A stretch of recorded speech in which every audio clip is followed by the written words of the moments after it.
Hello there. King Charles wants your money to combat climate change and to pay for climate reparations.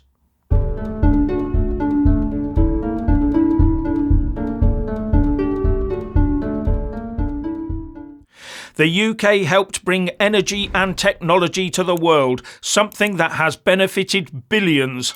So we must be punished for it. That's right, King Charles III and the UK Prime Minister Rishi Sunak have agreed that the UK must pay massive fines for being one of the nations that initially brought access to energy and life-enhancing technology to the world. One who is rumoured to have his shoelaces tied for him and his toothpaste perfectly squeezed for him, and the other an extremely wealthy man and probably the richest politician we've ever had in the House of Commons. And they're both basically saying that the UK is one of the bad guys because we started burning oil, gas and coal.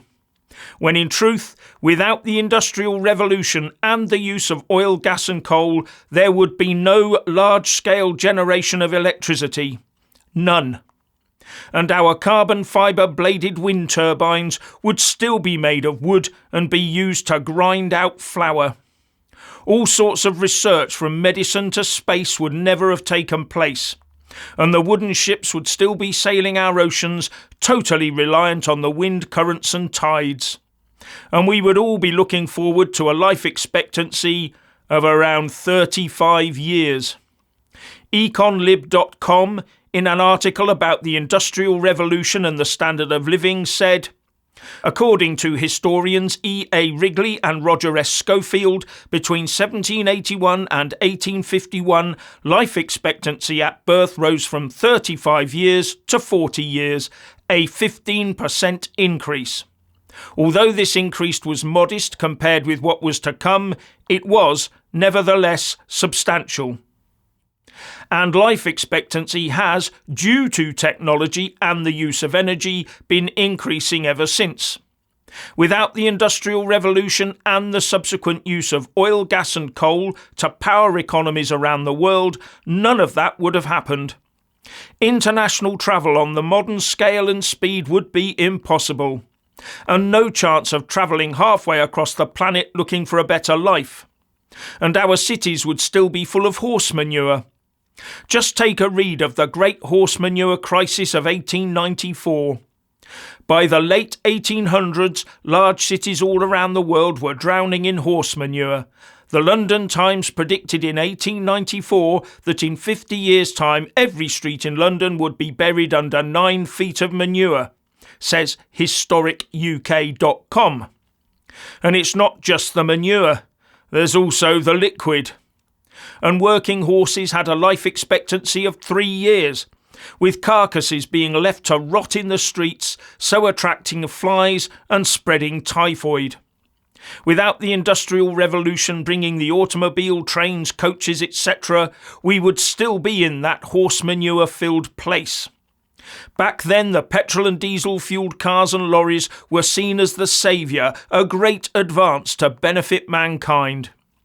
And without oil, gas and coal, I wonder if life and technology enhancing things like plastics and carbon fibre would ever have come about on a scale that would benefit all on the planet. And the UK Prime Minister says we must not only apologise for it, but also basically pay reparations to the developing world for it. A developing world that is using the same fuels that we were and still are. Paying reparations for helping to increase overall human longevity, mass production of medicines, transport on a mass scale, the list goes on. And think about things like our water, sewage, electricity and gas infrastructures. How about modern healthcare provision? Without the Industrial Revolution and our use of available energy, would any of that have come about? I, for one, doubt that very much. Radio, TV and computing on today's scale. Would we still be toasting our bread over an open wood fire? No, you don't have to think for more than a few seconds to realise that the Industrial Revolution started it all, but it was the use of things like coal, oil and gas that provided the electricity and transport to power all the advances made. Without the use of oil, gas and coal, our technology would be a mere shadow of what it is today. So why apologise? Why pay a penny in so-called climate reparations? As far as I'm concerned, the true reason for so-called climate reparations is because a group of lefty Marxists have somehow wheedled themselves into places like the UN, the WEF and government establishments around the world, intent on creating their perfect world by upending ours. Theirs is a world of no borders and no ownership for the masses and no identity. And they want to bring it all about by guilt-tripping us into signing up to the redistribution of people and wealth on a global scale, with the Marxists in charge. We are being gaslit. And they are gathered in Dubai for the COP28 part of this, where King Charles, the only head of state speaking there, has declared that the world does not belong to us and that more must be done and more money spent. The man who said back in March 2009 that we had less than 100 months to save the planet. That's 8 years and 4 months. So it must all have been over by July 2017. And the UK government will be committing 1.6 billion quid for international climate change projects and 60 million quid towards the £332 million so-called loss and damage fund for the world's poorest countries. And this is just the start. Funny how the wealthy and powerful can always talk so easily about the rest of us coughing up more taxes to be redistributed around the planet. And Keir Starmer's also there, telling everyone about how much more he would do.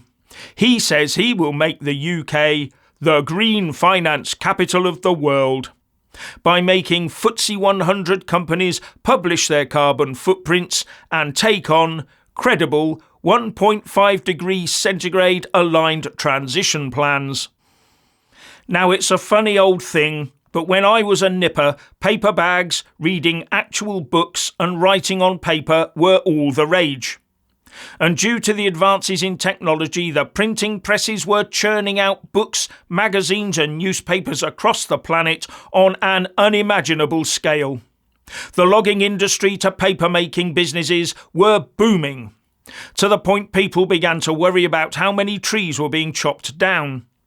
But when the paper bag was replaced by the plastic bag, it was seen as a game changer. And then the paperless office came along. Plastics in furniture and clothing, etc. But we're still cutting down trees at an alarming rate for some reason. So should all bookmakers and newspaper proprietors now pay reparations for all the trees they caused to be chopped down before the digital age? Or was that the price of taking information out to the world? When I was young, the likes of Robert Stevenson and Isambard Kingdom Brunel were considered as heroes of our engineering age. What they sparked could not have been achieved without the Industrial Revolution and the use of the energy we dug out of the ground. Are they now to be branded as villains? Well, they did make a start with Brunel by airbrushing his cigars out of photos of him back in 2005, just as was done to Churchill. At the end of the day, we should be proud of our achievements that have, on the whole, benefited everyone. Yes, we've made some mistakes, but we shouldn't beat ourselves up about them, and more importantly, not let others beat us up over them. So my message to the oiks at the COP28 meeting who point at the likes of the UK and say, "It's all your fault," I say, yes, it's all our fault that life expectancy is now so high, that mass global transport is a reality, that living standards and access to food and clean water have improved so many lives, and that the internet information highway is so vast and accessible. But it appears that those are exactly the types of things that our Marxist overlords now want to strip away from us, their underlings, don't they? But the most important thing all our advances have given us, of course, is social media.